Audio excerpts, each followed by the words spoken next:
Advocate. That's a word I never really thought much about until I had to become one for my mother. And it turns out when you're dealing with Medicare and the healthcare system, sometimes you have to be your own advocate too. I thought I had found my mother a great Medicare prescription drug plan. It was $22 a month and had a $0 copay. I thought, great, I've saved Mom some money. Nope, because there was something called the Late Enrollment Penalty, or LEP. And that $22 plan was actually going to cost my mother $67 a month. And that's when I realized there were things about Medicare that I didn't understand. And I had worked in healthcare for years. I'm Anita, and this is Live, Learn, Retire, where I share stories from my life and the lessons they taught me. And this one taught me a lot about Medicare. Medicare open enrollment runs October 15th through December 7th each year. And if you're anything like me, when that season comes around, I mute all those commercials. My mother moved in with my husband and me in 2016. At the time, her healthcare needs were becoming pretty urgent. She was having trouble speaking clearly, she was slurring her words, and she was choking on her food on a regular basis. We knew something was wrong, but we didn't know what. And because she was living with us, I suddenly found myself helping manage a lot of things, including her healthcare. That meant figuring out Medicare. And that's where I started learning some things the hard way. When my mother first enrolled in Medicare, she wasn't taking any prescription medications, so she didn't sign up for Medicare Part D. At the time, that probably seemed perfectly logical. Why pay for prescription drug coverage when you're not taking prescription drugs? Fast forward about 10 years, my mother was taking a low-cost blood pressure medication. It was costing her about $26 a month. Medicare's open enrollment period was coming up, so I started doing some research. And I found a drug plan that cost $22 a month with a $0 copay. It was less than what she was currently paying for her prescription. Awesome, right? Nope, not so fast. Pump those brakes. Because my mother had gone all those years without prescription drug coverage, she had a late enrollment penalty. I call it LEP. Nope, it's not short for leprechaun. So that $22 monthly premium became $67 a month. That's when I learned something that had never occurred to me. Sometimes you need coverage even when you think you don't need it. You incur a penalty for not having drug coverage when you first sign up for Medicare. This initially didn't make any sense to me. I mean, why buy something you don't need? My husband is a logical thinker, and he explained to me that no one would buy it unless they needed it, and the pool of money helping to pay for everyone's drugs would be much smaller. It's like buying car insurance after you have an accident. Now, because of the LEP, my mother's $22 monthly prescription drug coverage is now $67 per month. Do we keep the coverage when it's going to cost almost 3 times her regular prescription? Do we pay out of pocket for the drugs she needs? Or keep the coverage in case she needs other drugs down the road? We opted to keep Part D since we didn't know what was wrong with her or what her future drug needs would be. If we were to drop it, the LEP would still be lurking out there and would increase when signing up for it later. And please, don't take my story as a recommendation for what you personally should do. Medicare rules can be complicated, and everyone's circumstances are different. I'm sharing what happened to my mother and what I learned from it. The second thing I learned was about something that looks pretty official when it arrives in your mailbox.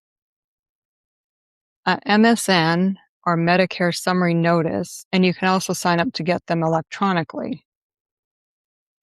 Medicare sends the MSN at least twice per year. Depending on the care you received, there could be a lot to review. It is not a bill. It is a summary of the service's original Medicare process for your Part A and B covered services. It tells you things like who provided the service, when the service occurred, what was billed, what Medicare allowed, what Medicare paid, and what may be your responsibility. And here's the part I really want you to remember. A MSN is not a bill. My mother received an MSN, and like many people, she saw an amount listed as her responsibility and thought she needed to pay it. I had to tell her, Mom, don't pay that yet. Don't automatically just pay because Medicare says there's a patient responsibility amount. Sometimes there are other factors to consider first. Because she also had supplemental insurance, these are insurance plans that usually cover the 20% coinsurance and deductibles under the basic Medicare plan. That 20% can add up quickly if you have a medical condition.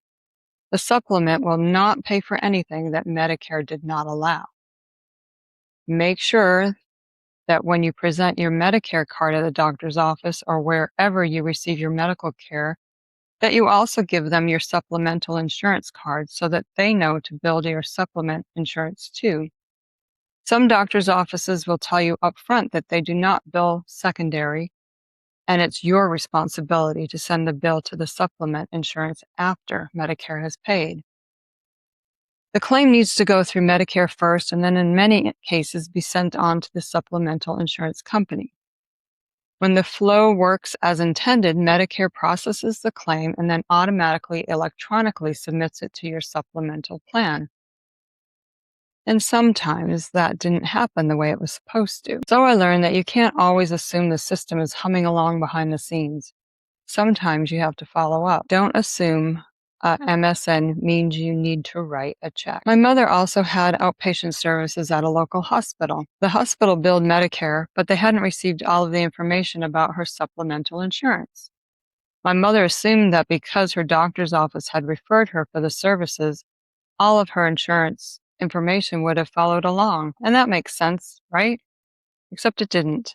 And that was another reminder that when it comes to healthcare billing, you can't always assume one part of the system knows what the other part of the system is doing.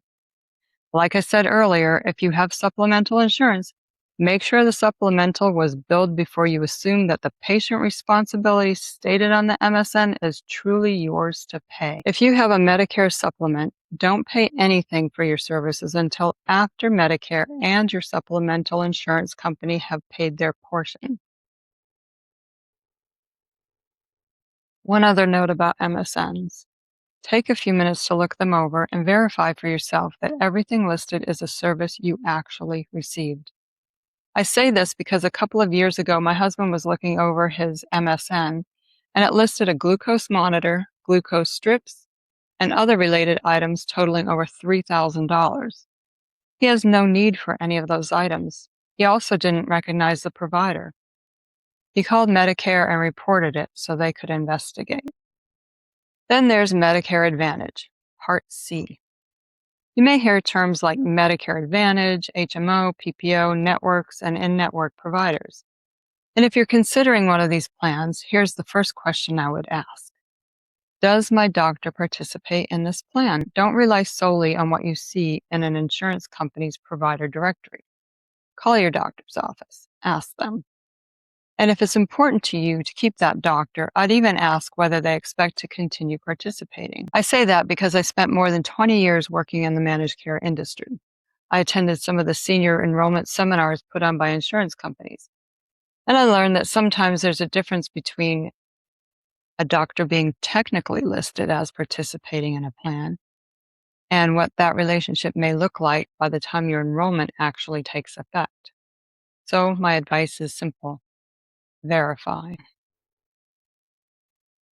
After everything I learned helping my mother, I don't think the biggest lesson was really about Medicare. It was about advocating.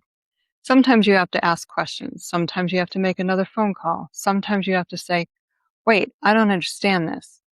And sometimes you have to keep asking until you get an answer that makes sense, or at least one that you understand. Insurance doesn't always make sense. And that's true whether you're navigating Medicare for yourself or helping someone you love. And you don't have to do all this alone. If Medicare is leaving you more confused than when you started, you don't necessarily have to figure it out by yourself. There are resources that can help. One is Medicare.gov. Now, in Medicare.gov, you can scroll around here, see what's offered here. You can log in and create an account, and that's usually a good idea once you're on Medicare or just before you get onto it.